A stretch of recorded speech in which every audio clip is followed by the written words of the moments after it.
Oi, gente, tudo bom? Hoje a gente vai falar um pouquinho sobre transplantes de órgãos. O transplante de órgãos, a prática em si de transplantes de órgãos teve início aqui no Brasil nos anos de 1964 e 1965, em São Paulo e no Rio de Janeiro, e foi marcado pela realização dos dois primeiros transplantes renais. O transplante de órgãos é considerado uma medida terapêutica para diversas doenças crônicas ou incapacitantes, fazendo com que a vida do paciente esteja um prolongamento maior, uma maior expectativa de vida, sendo uma medida terapêutica eficaz e segura.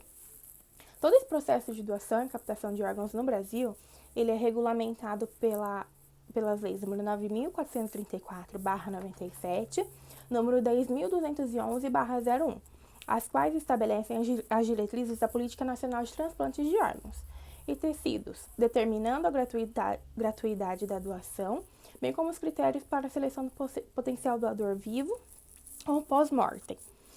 O transplante de órgãos é um procedimento cirúrgico que consiste na reposição de um órgão, pode ser coração, fígado, pâncreas, rim ou tecido, medula, ossos, córneas. E um dado que eu pesquisei que acontece bem raramente é a doação de cordão umbilical. O transplante, né, ele vai consistir na reposição do órgão de uma pessoa doente, que seria o receptor, por outro órgão ou tecido advindo de um doador vivo ou falecido. No ano de 2019, o Brasil registrou um aumento na realização de transplante consideravelmente mais complexos, devido a alguns fatores, como, por exemplo, o tempo limitado entre a retirada e a implantação do órgão, incluindo também da estrutura necessária nos hospitais e equipes especializadas. E desses números, né, a gente teve em média 26,8% no aumento da doação de medula óssea e 6,3% no de coração. Com o aumento, né, desses números, com o aumento da transplantação de medula e de coração, esse aumento é significativo por conta do crescimento do número de doadores efetivos, né? Então, é importante, né, se faz necessário que a gente invista em ações de conscientização e educação populacional, além da capacitação dos profissionais de saúde sobre a importância da doação de órgãos para a realização de transplantes, atribuindo o sucesso do aumento da aceitação de doadores dos familiares a também as campanhas de conscientização. Contudo, né, embora o número de transplantes tenha aumentado nos últimos anos, a quantidade de doações ainda é insuficiente para suprir a demanda de pacientes que a gente tem na lista de espera. Aqui no Brasil, né, o SUS é o nosso maior programa público de transplante de órgãos, não só daqui, mas do mundo também. Mas para continuar assim, é necessário que a população se conscientize sobre a importância do ato, da generosidade que é doar um órgão. A realização de transplante ou enxertos, né, de tecidos, órgãos, partes do corpo humano, só pode ser realizada por estabelecimentos de saúde, público ou privado, por equipes médico-cirúrgicas, né, de remoção e transplantes previamente autorizadas pelo SUS, que é o nosso órgão, né, de gestão nacional de saúde. Porém, a realização de transplantes, né, só pode ser autorizada após a realização de testes de triagem para o diagnóstico de infecção e infestações exigidos pelo Ministério da Saúde, que é uma redação dada pela Lei nº 10.211, de 23/3/2001. O Sistema Nacional de Transplante ele é constituído por 27 centrais estaduais, 13 câmaras técnicas nacionais de 619 estabelecimentos, 1.157 equipes de transplantes, 574 comissões intra-hospitalares de doações e transplantes e 72 organizações de procura de órgãos. A gente tem algo, né, a se levar em consideração também sobre o modelo espanhol. A Espanha é líder mundial em doadores de órgãos, né, e mantém esse recorde desde 1992, com a maior taxa de doação, após a criação de uma Organização Nacional de Transplante. Esse órgão ele colocou em prática várias medidas de adequação na legislação, condicionantes técnicos, econômicos, políticos e médicos. Alguns fatores que contribuem para o sucesso, né, desse modelo espanhol se destaca pelo papel atribuído ao coordenador de transplantes, né? a preocupação com o treinamento de comunicação de má notícias para a família, utilizar, né, nesse processo de conversa com a família algumas técnicas, não técnicas, né, empatia, acolhimento para essas famílias, né, mas também tem algumas medidas técnicas, né, e éticas que precisam ser tomadas. Em 2005, né, na tentativa de implantar esse modelo espanhol de transplantes e formar coordenadores, né, a ONT criou a Rede Conselho Ibero-Americana de Doação de Transplantes. Então, esse número, né, após essa implantação, o número na Espanha aumentou muito, consideravelmente cresceu mais de 60%. No Brasil, né, a gente ainda tem muita coisa a melhorar. Mas aqui, com o SUS, né, com esse nosso programa enorme de saúde, lindo, a gente realiza praticamente 99% de transplantes. Além do Brasil ter o maior sistema, né, os pacientes também eles podem se beneficiar com os medicamentos que são gratuitos e necessários após o procedimento de transplante. Mas como eu já disse antes, né, um pouquinho antes, ainda tem algumas questões que a gente precisa melhorar. Seria importante também a gente pensar muito nesse modelo espanhol e como poderia ser implantado aqui. Algumas medidas que eles usam, né, como maior capacitação de profissionais, maior conscientização da população.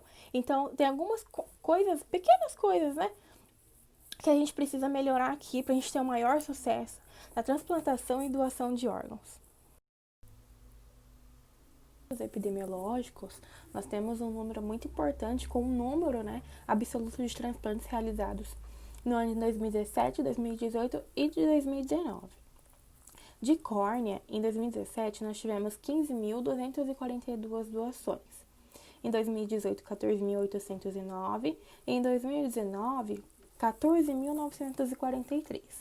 Já a doação de rim, em 2017 nós tivemos 5.909, em 2018 5.903 e em 2019 2.683.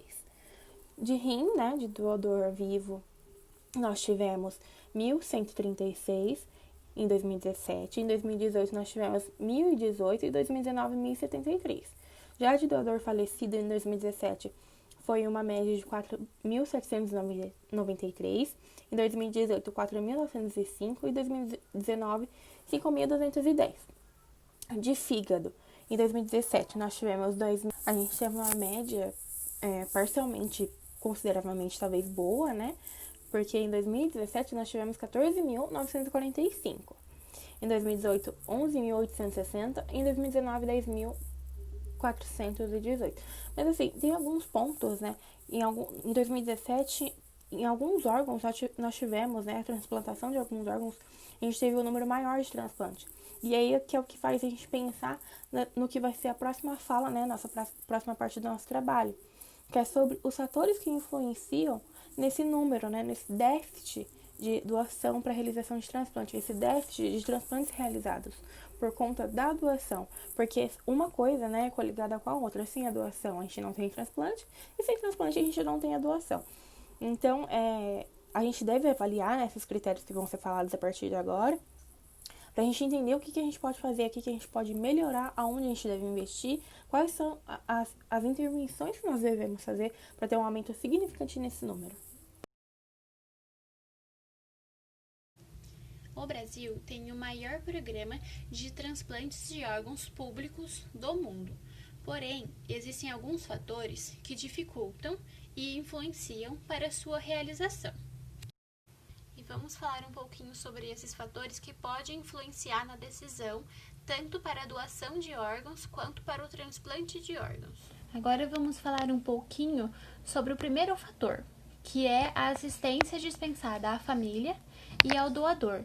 É de extrema importância esse acolhimento, principalmente quando se trata de famílias que acabaram de perder seus entes queridos e estão fragilizadas com o acontecimento e estão tendo que ter uma decisão muito importante que podem afetar na vida de outras pessoas que estão na fila para o transplante de órgãos. Diante deste quadro, é de responsabilidade da equipe multidisciplinar, do profissional dessa equipe, passar sempre confiança, honestidade, transparência, responsabilidade, ofertando sempre todas as informações possíveis, sanar todas as dúvidas sobre o transplante de órgãos, sobre como decorrer daqui em diante, sobre quais os passos que devem ser tomados, ofertar apoio mesmo para que eles se sintam acolhidos e possam tomar essa decisão com mais clareza.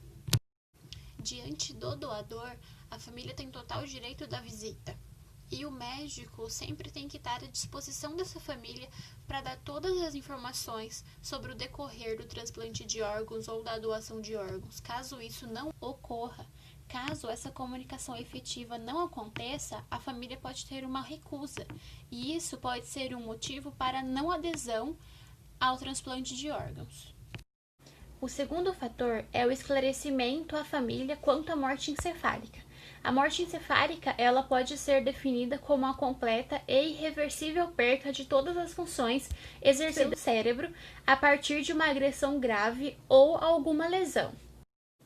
É de extrema importância que a equipe avise sempre o familiar, acompanhante deste paciente, sobre todos os passos que estão acontecendo, sobre todos os exames que vão ser feitos, sobre todos os diagnósticos, sobre o quadro clínico do paciente, inclusive sobre o diagnóstico de morte encefálica, deixando claro que a morte encefálica, o quadro clínico, é irreversível. Sendo a morte encefálica um quadro clínico permanente e irreversível, ela é considerada como um dos principais fatores para a doação e transplante de órgãos. Por isso, a informatização dada à família é crucial e de extrema importância para a tomada de decisão. Quando isso não ocorre, quando a família não tem as informações completas e ela também não tem o diagnóstico da morte encefálica, se torna mais difícil, a família se torna mais resistente para a doação de órgãos, fazendo com que ela não aceite o profissional da doação por conta da falta de comunicação entre os mesmos. Isso pode ser um fator para a recusa da família quanto à doação de órgãos. O terceiro fator é a linguagem utilizada pelo entrevistador, que deve ser clara e objetiva, visando o melhor entendimento para a família ou o doador. Outro ponto muito relevante durante a entrevista é o atendimento igualitário e humanizado, independente de raça, cor, questão financeira ou nível de instrução. O entrevistador também deve responder todos os questionamentos da família ou do doador de uma forma facilitada para o entendimento, para que eles saiam da entrevista sem nenhuma dúvida. O quarto fator é o momento e o local da entrevista. É muito importante que quando a família perde o seu ente querido, ela tenha um apoio psicológico para passar pelo momento, pelas dificuldades, pelas emoções. O momento da entrevista tem que ser apropriado diante da situação e dos fatos que estão acontecendo no momento. A família e o doador têm que estar confortável quanto a esta conversa. É muito importante que eles não se sintam pressionados, porque muitas vezes essa decisão não é fácil. Ela pode ser dolorosa, ela pode afetar o emocional da família. Então, caso ocorra da família ou do doador não se sentir confortável, pode ser um motivo de recusa também. O local da entrevista também é muito importante, porque a família e o doador têm que se sentir acolhidos para ter aquela conversa, para participar daquele momento. Então tem que ser um local calmo, tem que ser um local longe de ruídos, longe de barulho, um local organizado, um local confortável que tenha cadeiras para se sentar, onde o entrevistado e o entrevistador possam conversar com calma. Tem que ser um atendimento individualizado, um local afastado do trânsito de pessoas, da agitação. É muito importante que a segurança e a privacidade seja garantida neste momento. Quando o local da entrevista ele é desorganizado, ele é barulhento, ele tem muito trânsito de pessoas, isso pode trazer um desconforto para a família e para o doador, fazendo com que eles tenham uma recusa. A postura do entrevistador também é muito relevante neste momento. Ele tem que respeitar a família. Recomenda-se que durante a entrevista, o entrevistador não esteja em posição superior ao familiar. Caso o familiar estiver sentado, que o entrevistador também esteja sentado, para não dificultar o contato visual nem a comunicação. É muito importante o atendimento humanizado e igualitário. O último fator é a inexistência da conversa sobre a doação de órgãos com a sua família. É muito importante que se você é um doador de órgãos ou se você quer ser um doador de órgãos, você contate a sua família.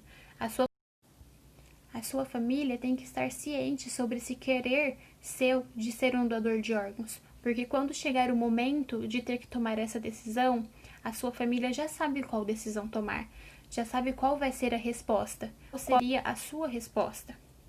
Caso a família não tenha esse diálogo com a pessoa, tudo torna-se mais difícil, porque é a família que tem que tomar essa decisão sozinha. Por isso é muito importante o diálogo entre você e a sua família, para qualquer tipo de decisão, não somente essa, mas para qualquer tipo de discussão que tenha que tomar decisões muito importantes. Um fator muito importante para que o transplante seja efetivo e ocorra de uma forma bem-sucedida é o tempo de isquemia do órgão. Esse tempo de isquemia pode ser definido entre o intervalo de tempo que há entre a retirada do órgão e o transplante do mesmo em outra pessoa. Na tabela podemos observar o tempo de isquemia aceitável para os principais órgãos a serem transplantados. As córneas, o tempo máximo de retirada é de 6 horas após a parada cardíaca e o tempo máximo de preservação extracorpórea é de 7 dias. O coração, o tempo máximo de retirada é antes da parada cardíaca e o tempo máximo de preservação extracorpórea é de 4 a 6 horas. O pulmão, o tempo máximo de retirada é antes da parada cardíaca e o tempo máximo de preservação extracorpórea também é de 4 a 6 horas. Já o rim, o tempo máximo de retirada é de até 30 minutos após a parada cardíaca e o seu tempo máximo de preservação extracorpórea é de até 48 horas. O fígado, o tempo máximo de retirada é antes da parada cardíaca e o tempo máximo de preservação extracorpórea é de 12 a 24 horas. O pâncreas, o tempo máximo de retirada é antes da parada cardíaca e o tempo máximo para a preservação extracorpórea é de 12 a 24 horas. Os ossos, o tempo máximo de retirada é de 6 horas após a parada cardíaca e o seu tempo máximo de preservação extracorpórea é de até 5 anos. Podemos observar que os ossos é o que mais aguenta uma preservação extracorpórea por um maior tempo.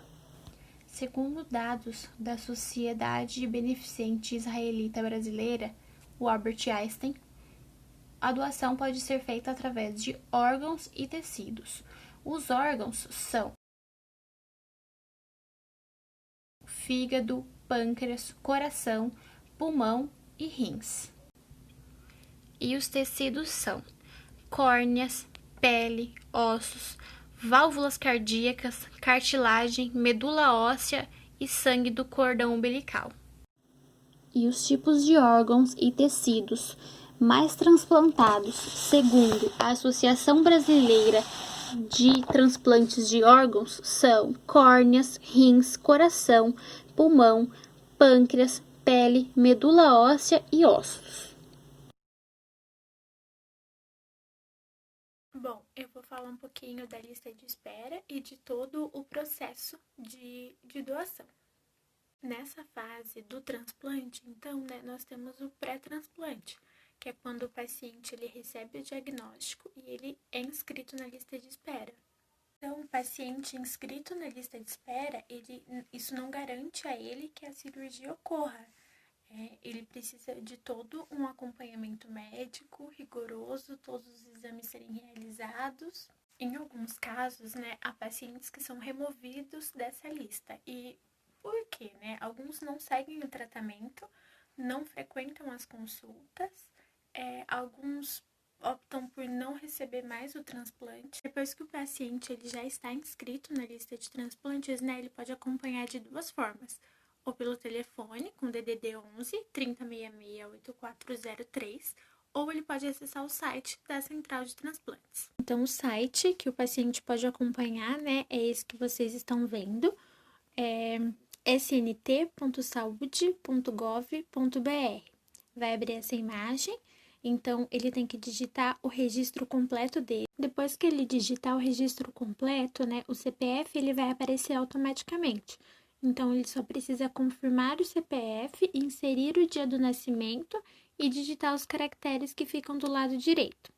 Então, depois de inserir todos os dados, né, é só clicar na lupa e que vai aparecer os dados do prontuário, a posição da lista de espera. A lista, então, ela é organizada pelo tipo sanguíneo do paciente, a data de inscrição para essa lista de espera e a gravidade do órgão. Então, lembrando que somente a central de transplantes tem um controle dessa lista e da ordem dela. Então, a próxima fase é a fase do transplante, que é quando o paciente ele assina o termo de consentimento, né, e ele está ciente de toda a cirurgia, de todo o processo, e qualquer ocorrência que ocorra na captação desse órgão deve suspender o transplante em qualquer momento. Então, teve um problema com a captação desse órgão, para o transplante, não importa aonde a gente está. Então, o transplante foi realizado, não tivemos ocorrência na captação do órgão, então o paciente ele é encaminhado para a UTI, onde ele aguarda a alta médica e a equipe de enfermagem ela vai monitorar. Então, agora um pouquinho do processo de doação. O primeiro passo, então, é quando o hospital ele informa a central de transplantes quando ocorre uma morte encefálica. No segundo passo, o Estado de São Paulo ele faz a captação do órgão por região. Então, a central de transplantes ela passa a informação para a organização de procura de órgão, né, que cobre a região do hospital, que informou a morte. No terceiro passo, então, a organização ela vai verificar pessoalmente a situação desse doador.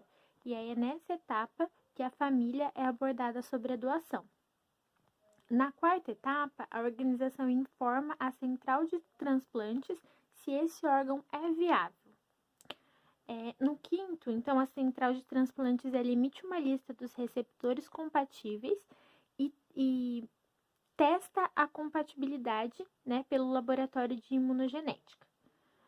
No sexto passo, o laboratório ele pega essa lista, né, que ele testou e manda de novo para a central de transplantes confirmando quais são os receptores compatíveis. No sétimo passo, então, a central de transplantes ela informa a equipe de transplantes do hospital, né, que o órgão é viável e dessa forma a captação é feita. Realmente é compatível. Então, no oitavo passo, o transplante ele é realizado. Então, o órgão ele chega até o paciente.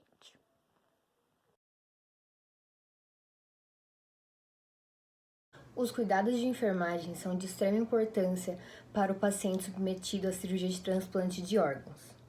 É necessário uma assistência específica para cada caso para trazer qualidade e domínio técnico-científico para o melhor cuidado desse paciente.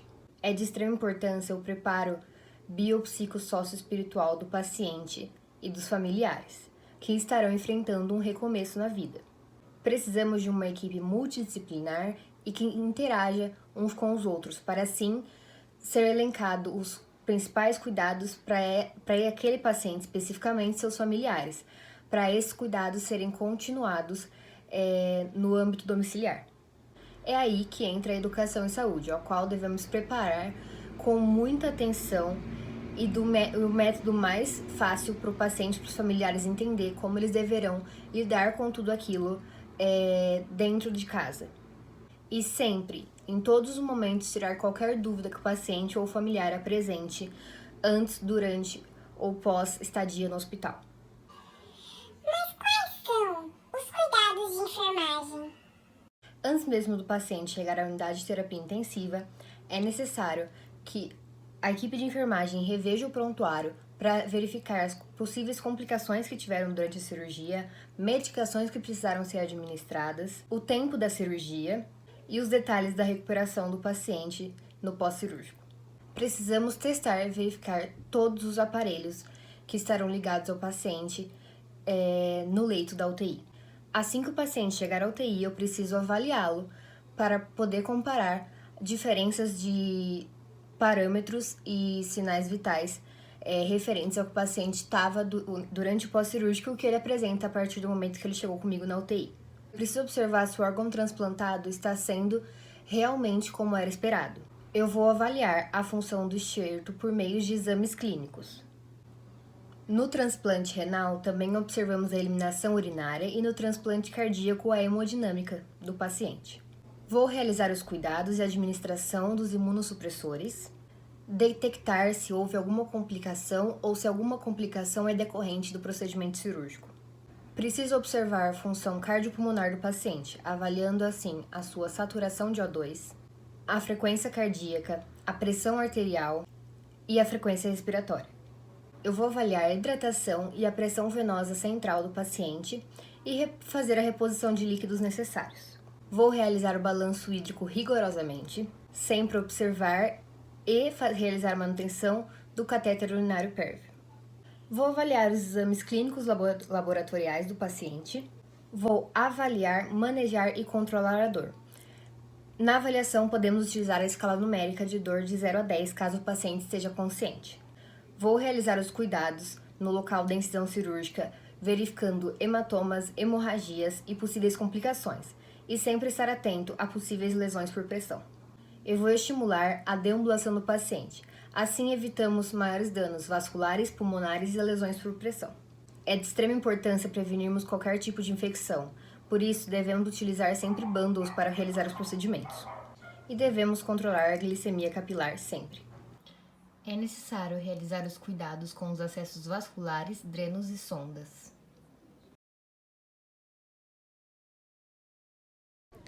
O que é imunossupressor? Quando o órgão é transplantado, o sistema imunológico ele vai reconhecer e tentar defender, afinal é algo estranho, então ele vai tentar rejeitar aquele órgão transplantado. Então, o uso do imunossupressor é exatamente para isso, ele vai adequar o sistema imunológico e evitar a rejeição do órgão. Ou seja, os imunossupressores são medicamentos que a gente usa para evitar a rejeição do órgão transplantado. Para realizar a administração dos imunossupressores, é necessário sempre respeitar algumas regras para a melhor segurança do paciente. Sempre administrar nos mesmos horários todos os dias. Observar será necessário coleta de exames laboratoriais antes da administração ou 2 horas depois, dependendo do protocolo hospitalar. Também é necessário observar a aderência do paciente ao medicamento. Os imunossupressores podem trazer alguns efeitos colaterais, então precisamos avaliar atentamente o volume da diurese, episódios de tonturas, convulsões e vertigens, alteração no padrão do sono, alterações comportamentais do paciente, episódios de cefaleia, queda de cabelo, tremor nas extremidades, hábito intestinal, pois em alguns casos pode ocorrer diarreia, observar se o paciente apresenta náuseas e vômitos, verificar a aceitação alimentar desse paciente, queixa de dores abdominais, verificar alguns episódios de hipotensão ou hipertensão, episódios de taquicardia e febre, observar a presença de flebite no local onde está sendo administrado o imunossupressor, avaliar a glicemia e verificar sinais e sintomas de hiperglicemia. Esse foi nosso trabalho, muito obrigada pela atenção de todos.